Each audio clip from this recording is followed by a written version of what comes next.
Hello and welcome to Heartbeat. This week, I had the opportunity to speak to Ronnie Convery of the Archdiocese of Glasgow about the Church's role in combating abortion. Catherine brings us the news from home and abroad, and Peter shines a light on our society's obsession with pets and its apparent rejection of children.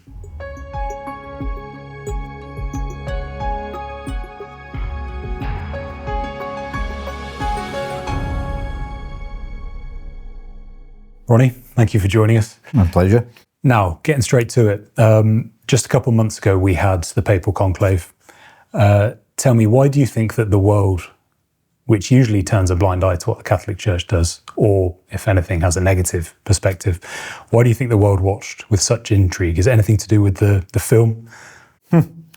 Well, I mean, the whole process of a conclave is so dramatic and so cinematographic and so operatic that it's difficult not to be fascinated by it. You know, so even if we took religion out of the equation, the combination of secrecy, of the scarlet cassocks, of the setting in front of Michelangelo's Last Judgment, the music, the secrecy.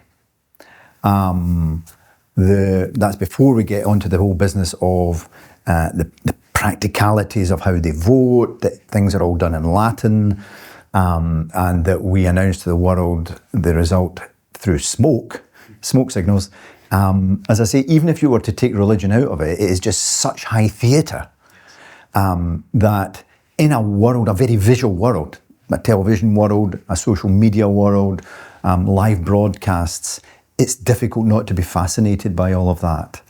Add into that equation the whole business of faith, religion, eternal life, God, these, to the modern world, exotic ingredients. And it's just utterly irresistible for modern man and woman. Yes. Now, the outcome, of course, was that Pope Leo XIV was made Pope. Who is he, as far as you're aware? What kind of a Pope do you think he'll be? And does he actually signal a departure from 12 years of Pope Francis? So, what do we know about him? We know he's 69 years old. We know he's born in the United States, in Chicago. We know that he has a very interesting ethnic mix in his family. Spanish, Italian, French, Creole, I think there is, Creole, yeah. African origins in there as well. So he is someone who is obviously the first Pope from North America, but as one of the Italian journalists put it at the time, he is il meno americano degli americani. So he's the least American of the Americans. Yeah.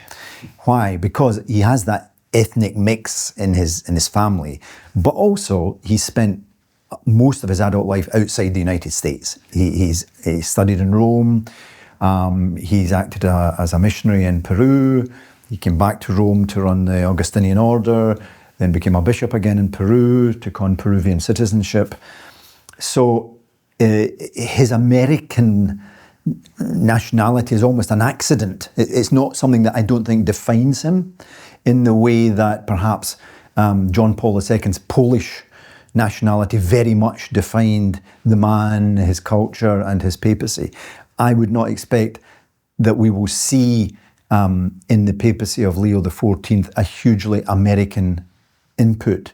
And that could be actually very positive because the fact that he has lived outside the United States means that he has not been caught up in the culture wars which have disfigured much of the discourse within the American Catholic Church. He's been outside that. He's been living very different realities in Rome as the head of a religious order. Interestingly, one of the smallest religious orders, unlike Francis, who had been a Jesuit. He's with the Augustinian order, small order, with very deep roots in history, linking back to St. Augustine of Hippo, with its own insights, its own spirituality, which he will bring and enrich the church with. And the fact that he has this kind of universal view, because for the last few years, he has been based in Rome as the prefect of the dicastery for bishops. In other words, the department which is responsible for recommending to the Pope who should be made a bishop. Yes. So he has that unique worldview. He has that unique spirituality. And so I think that we will see change. Every Pope brings their own personality to the role, their own tastes, whether that be in terms of liturgy, their own priorities in terms of politics or social issues. What we're seeing so far is a careful Pope, very different from Pope Francis, who typically would come into a room full of people with a discourse and say, I have a discourse here, but it's a bit boring, so I'll just leave it here and talk to you direct. This Pope tends to prepare his discourses and read the discourse without going off message. There are advantages and disadvantages. People loved it when Francis went off message, but it could cause confusion. So with a Pope that sticks to the script, then there's probably less chance of ambiguity and confusion. And for many people, that's something that is very much welcomed. I think we also will see in him a Pope who will be a kind of bridge between the last few pontificates. I see more of the Benedict or John Paul in him than Francis. He will maintain Francis's priorities in the whole issue of caring for the poor, caring for the environment, caring for refugees and asylum seekers. I think he will probably bring more and more solemnity to the liturgy in the Vatican in the way that Benedict did. He's returning to the traditions of dressing the way popes traditionally do. He's going to live in this summer house in Castel Gandolfo. He's likely to go and live in the Apostolic Palace again. So I think what we'll probably see is more of a return to the papacy as we knew it before the 12 years of Pope Francis's time as Pope. Yes. So you allude to some of them there, some of these external signs. Summer residents in Castel Gandolfo wearing the mozzetta. The mozzetta, right? yeah. The mozzetta, yeah. Praying the Regina Caeli in Latin, which I don't remember seeing over the past 12 years. Do you think those of us with a more traditional mindset maybe read too much into those signs? Do you think he's a pope for the traditionalists, or is he just observing these external traditions? I think his being pope in 2025 is harder than it was 10 years ago, 20 years ago, 30 years ago, because people pick up on the tiniest thing. They pick up on, what kind of cufflinks he's wearing and what colour of socks he's wearing and things like that. Shoes, yes. So I think we have to avoid, being so fixated by the details, the periphery, that we miss his message. What is important is his message, not, what kind of pectoral cross he wears when he's delivering it. Yes, it's nice if you like your liturgy to be solemn, to hear a pope singing, in Latin in St. Peter's, which I do myself. But it's not the main thing. The main thing is his mission, which I see in these first few weeks as being one of a unifier. I think he probably is aware that he's come into the role when the church has been a bit fractured, where there have been open disputes and criticisms and tensions and so on. And I think in these early weeks he has been keen to talk about the unity of the church, to stop the church fighting with itself, and focus more on Jesus Christ and evangelizing the world. Now, Ronnie, you're the honorary consul to Italy in Glasgow. So you've got a fair insight into Italy and particularly Italian Catholics, I would imagine. Italy is currently facing quite a serious demographic crisis. People just simply put aren't having children in the numbers that they used to. Can the Pope play a part in this? He's now geographically, quite literally, in Italy. He knows the language well, he knows the culture well. He's the head of the global Catholic Church. Can he inform this situation? What can he do here? I think it's very limited what the Pope can do. After all, Francis spoke perfect Italian, Benedict spoke perfect Italian, John Paul spoke perfect Italian. They all knew Italian culture. They all understood perfectly the political and the social system.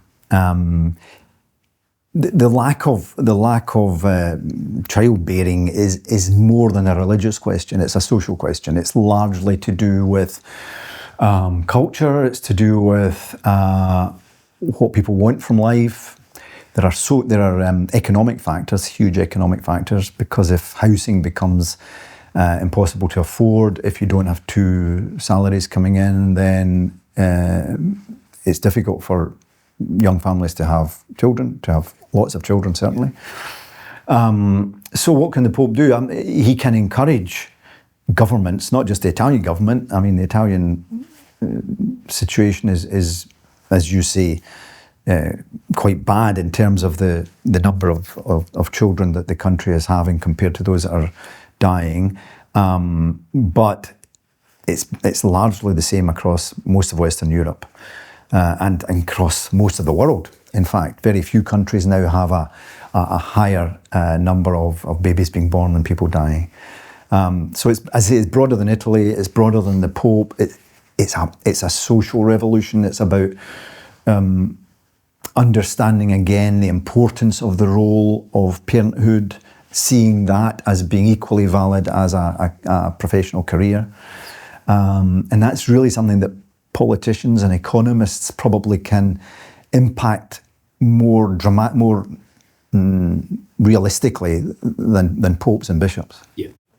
So there's a great irony there, because the more traditionally Catholic countries, Ireland, Italy, Spain, are all facing this demographic crisis. Is there a correlation there between maybe a response to the faith? Well, it's interesting. They're all very different. Those three you mention have got quite different stories. Ireland has a very interesting story. They all started, if you like, back in the 1960s, having the same culture, where the church was dominant in national life and in family life.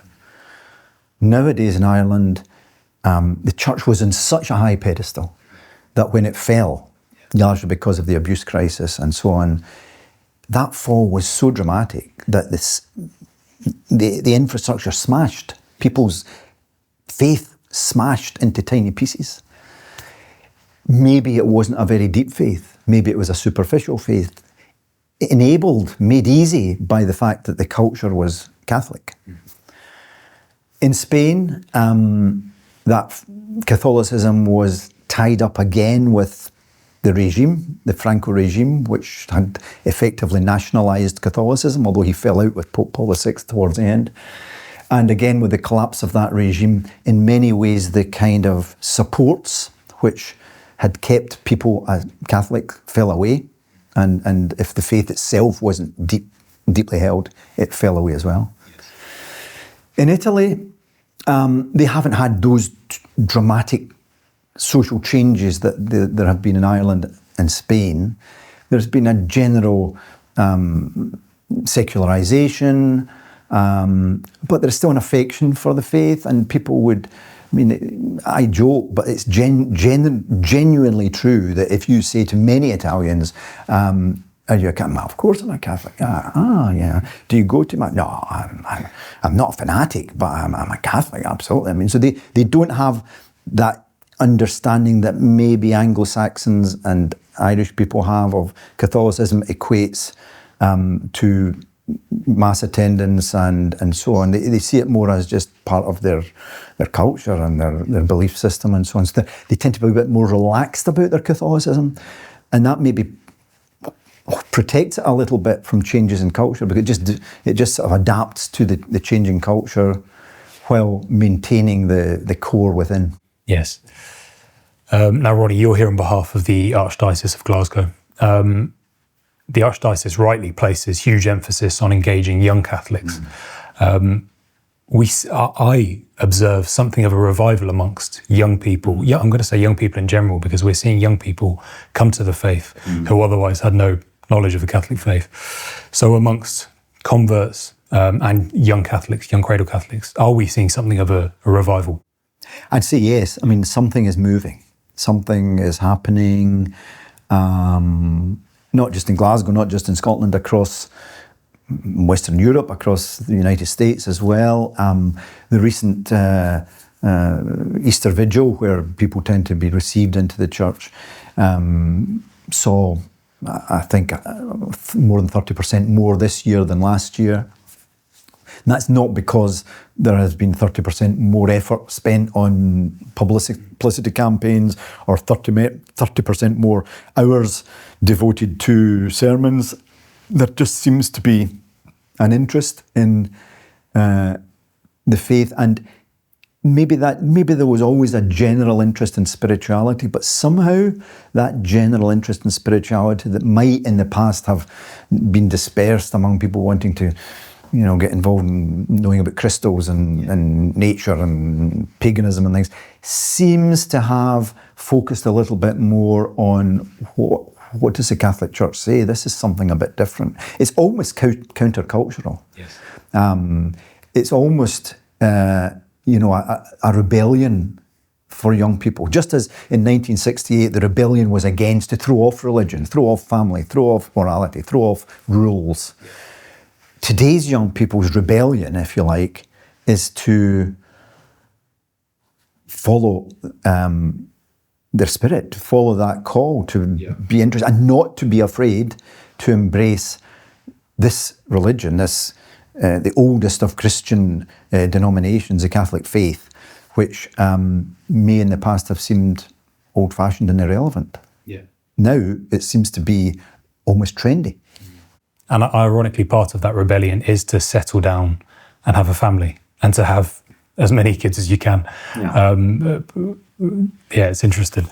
I think an example that really struck me was St. James's Catholic Church in St. Andrews. Yes. One small parish in a place like St. Andrews, not many people. 30 people, the vast majority young. Yeah. Almost all from the university. Yes, yeah.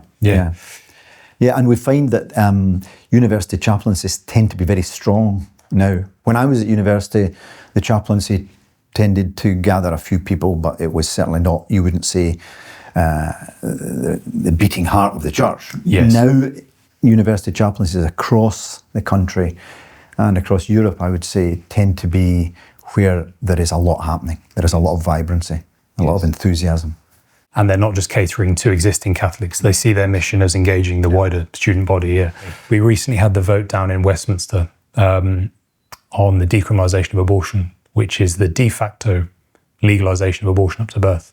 Now, I'm just going to very briefly read a statement from Bishop Keenan as the head of the life issues for the Bishops' Conference of Scotland. He said, "I ask you never to give up hoping that the dignity of all human life, from conception until natural death, will be upheld and defended on our shores."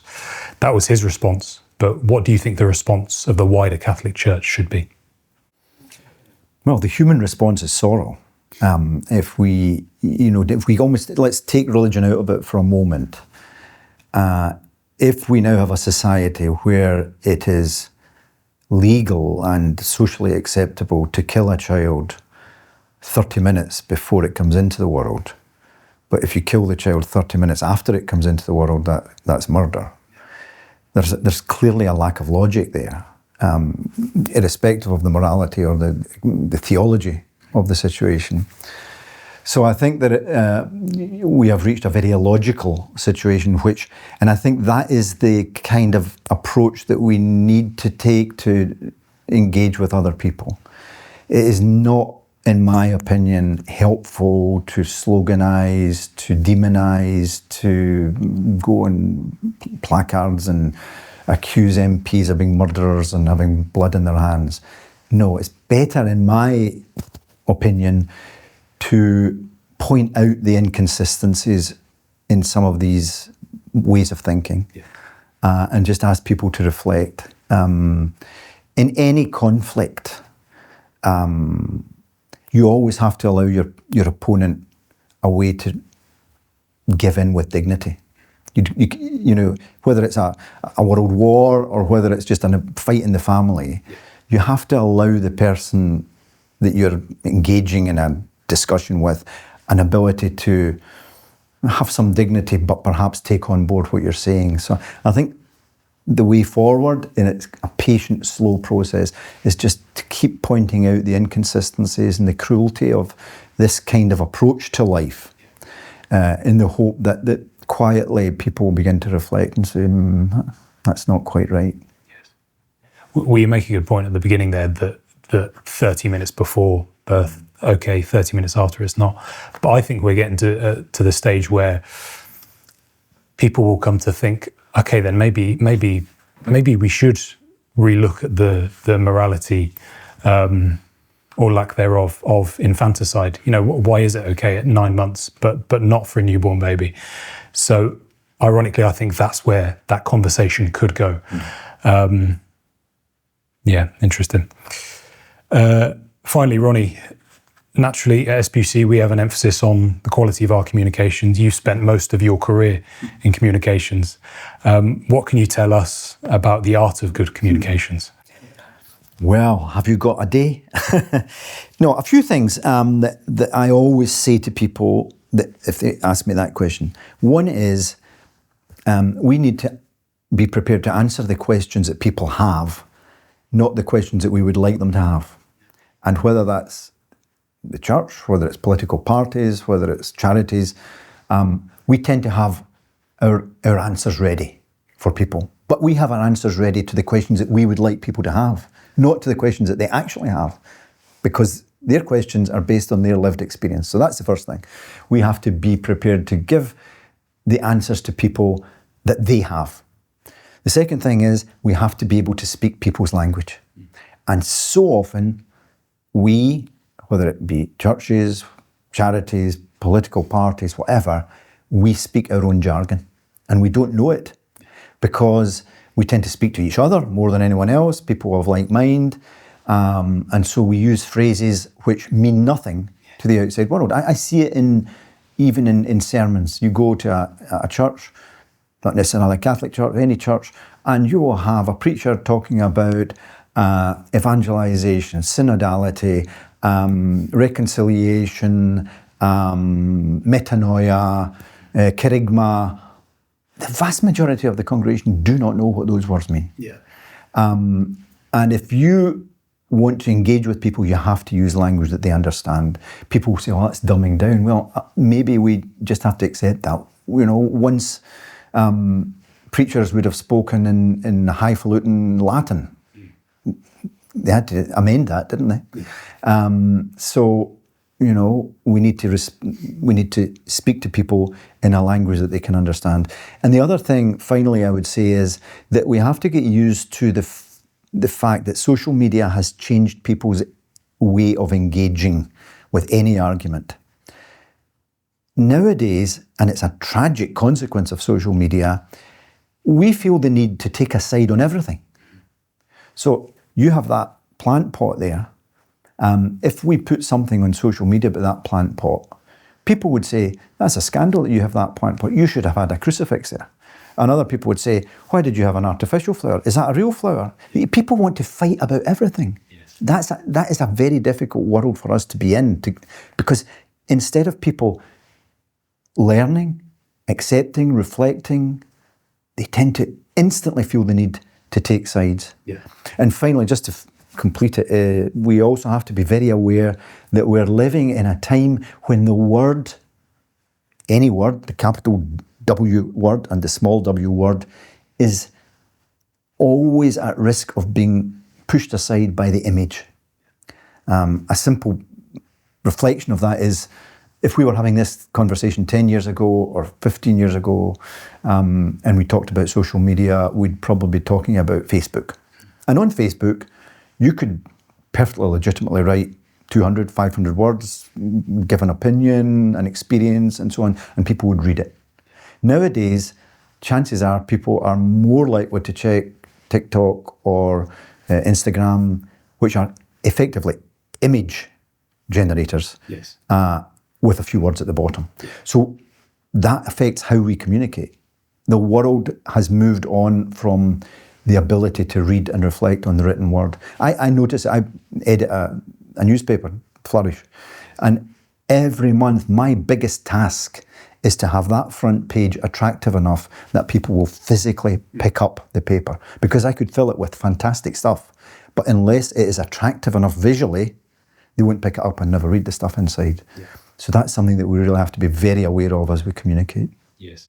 So it sounds like what you're saying, moving forward, our approach, as yours seems to do with the Archdiocese, is to focus on video content, but to not neglect the written word, because there's still a whole generation of people. I think we have to see the visual as the hook. Yeah. To attract people, to interest people. Once they've seen something which is visually interesting, attractive, engaging, then they may be prepared to go a bit deeper. Yes. But unless we have that hook, we have the best arguments, the best articles, the best, written content in the world, and they'll just never access it. Yes, and video content. I mean, there's even, you can put that down even further to long form and short form. I mean, someone on TikTok is probably consuming, in 60 seconds, they're probably consuming about 15 to 20 different themes. Scary. And I'm sure they're taking in very little. Absolutely. So yeah, that's another challenge. Ronnie, thank you very much for joining us, and thank you for your invaluable work with the Archdiocese of Glasgow. Thank you for watching SPUC TV. If you're enjoying our content, please subscribe and ring the bell for notifications.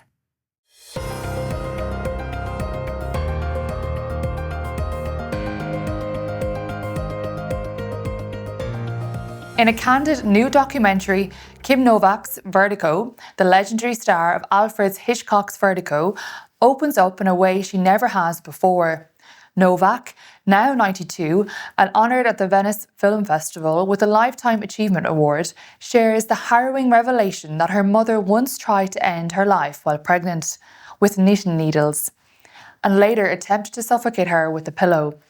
Novak remembers fighting to breathe and says simply, "I stayed alive." Against this staggering beginning, the film offers a portrait of survival.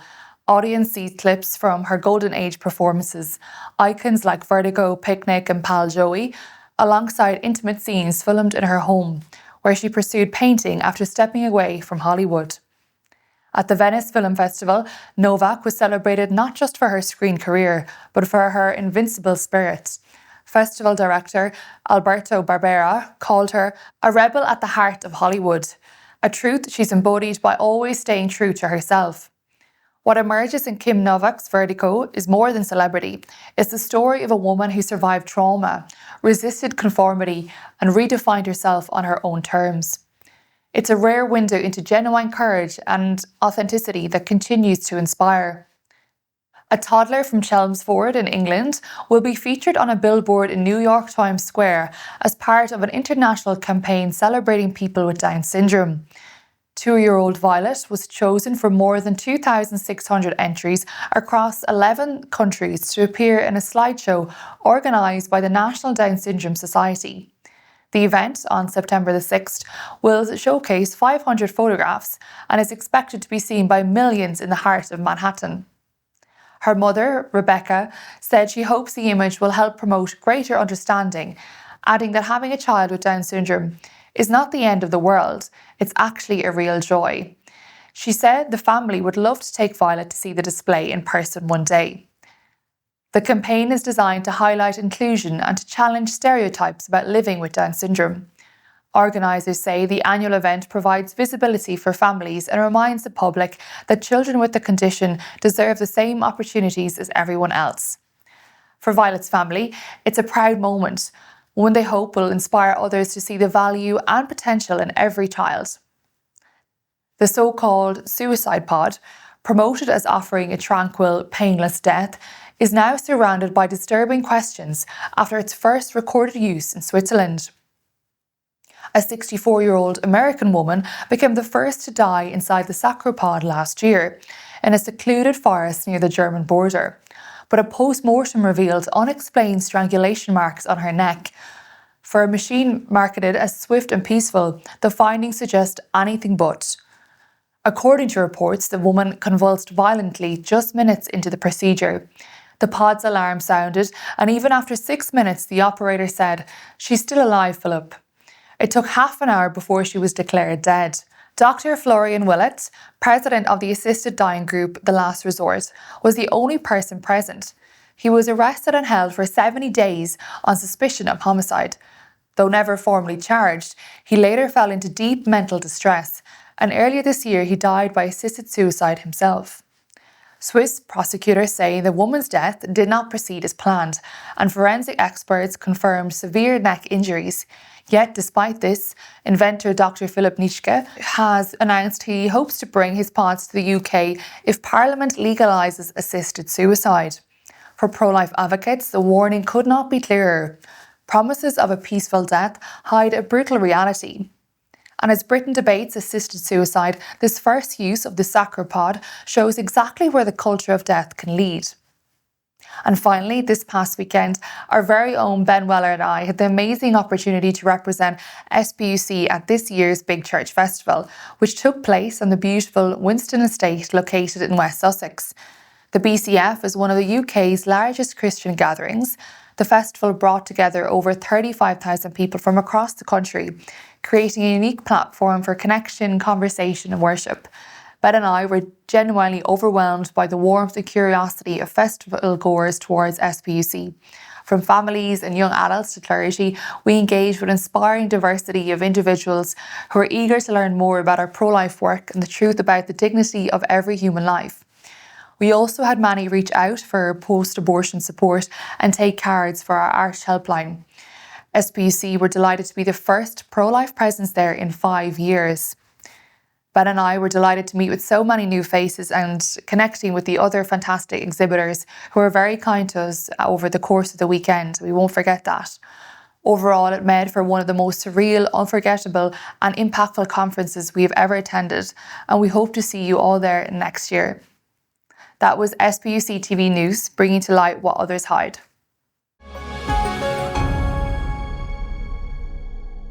Earlier this year, BBC News reported on the story of a 4-year-old Merseyside cat named Ronnie that had been shot multiple times with an air rifle. The cat's owner said her pet was, quote, lucky to be alive. The cat's owner was quoted up to £10,000 to have the pellets removed, as she later revealed that her pet insurance only covered up to £7,000 of costs. And Ronnie the cat also had to be put on antibiotics and undergo monitoring by vets. Pam, the owner of the cat, said she was so upset after the incident that she cancelled a planned holiday to Spain. She added, there was no way I was going to leave him in a cattery after that. You just love them so much. Pets are like family. But are they really like family? Or are they just animals? And have we created a grotesquely dysfunctional society where we slaughter the innocent unborn on an industrial scale, but worry about cats shot with air guns or dogs that have been neglected?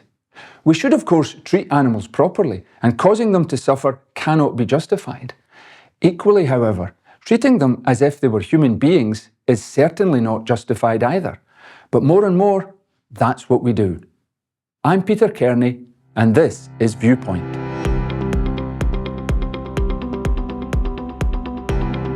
The Merseyside cat story reminded me of another similar story I'd read years earlier, when a number of national newspapers ran a story about a pet cat which had also been shot with an air gun. One breathless headline in an otherwise sober daily paper told how the cat was, quote, almost killed by the shot.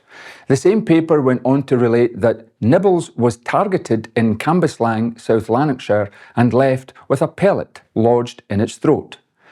Nibbles, perhaps as a result of the attack, was not available for comment, but luckily both the SPCA and the police were. An SPCA spokesperson claimed Nibbles was lucky to survive, while a police source stated, due to the location of the pellet, Nibbles may require specialist treatment at Glasgow Vet School to have it removed. But at the moment, she's at home with her family and being kept comfortable. In case you think the above paragraphs were taken from the script of a comedy programme, I can assure you, and I'm not making any of this up, we live in a society where injuring a cat makes headlines, but aborting an unborn child does not. On the same day as Nibbles or Ronnie were being subjected to these egregious, though fortunately not fatal, attacks, There were over 700 abortions carried out across the UK, as there are every day, every single day, of every month, every year. None of the newspapers, radio or TV stations, which so readily gave space and time to the reports of the injured cats, mentioned this. They never do. None of them bemoaned the fact that 700 unborn babies would never be at home with their families, being kept comfortable. Injuring cats makes headlines. Slaughtering the unborn doesn't. According to the Battersea Dogs and Cats Home, the average annual cost of owning a dog is currently around £2,000 per year. This doesn't take into account how much the dog costs to buy to start with. The cost of keeping cats is not much different. Research by some supermarkets found that on average, pet owners spent between £400 and £500 per year on food for their pets. Other costs, including toys and treats, grooming costs and vet bills, add a further £700 to £800 to the bill. Pet insurance can add around £300 per year to these sums.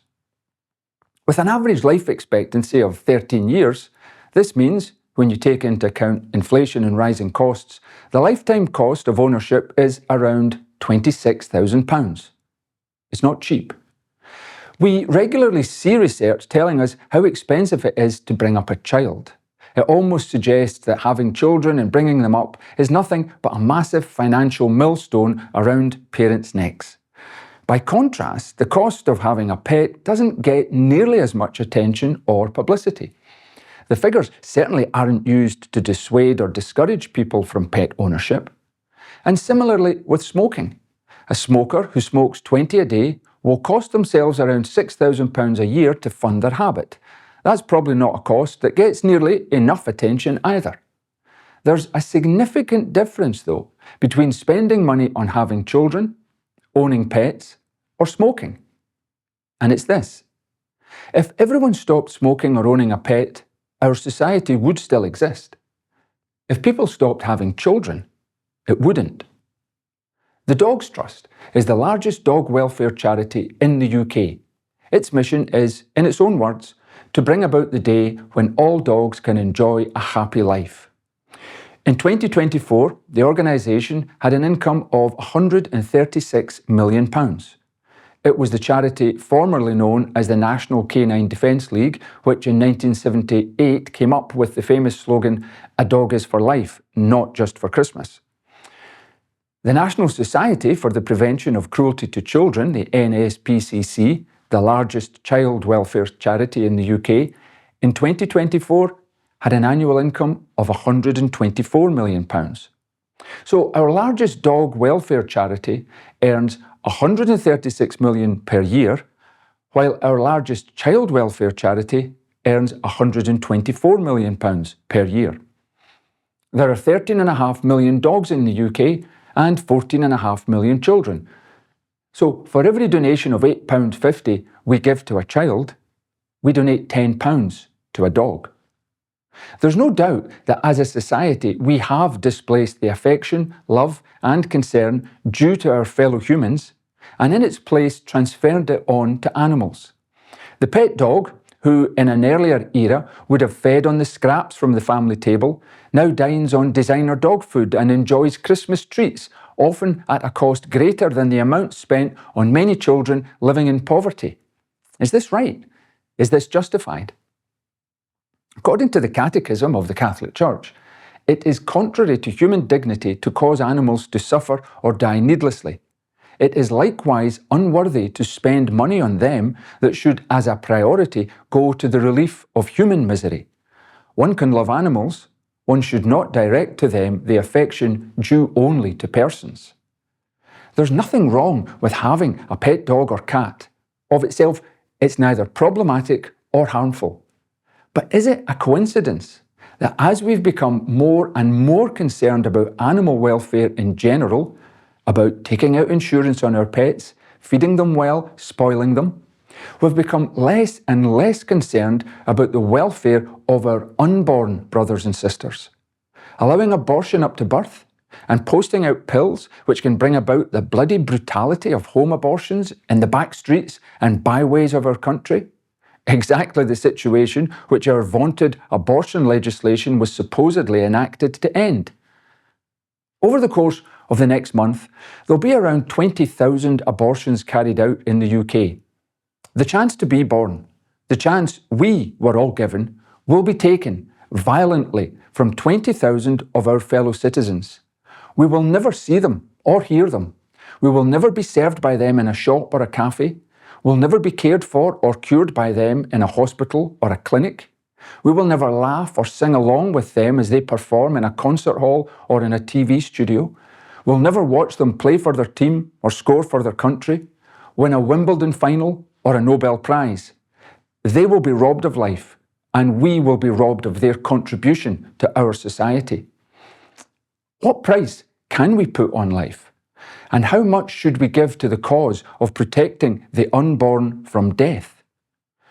We donate over £700 million a year to the National Trust to protect historic land and buildings.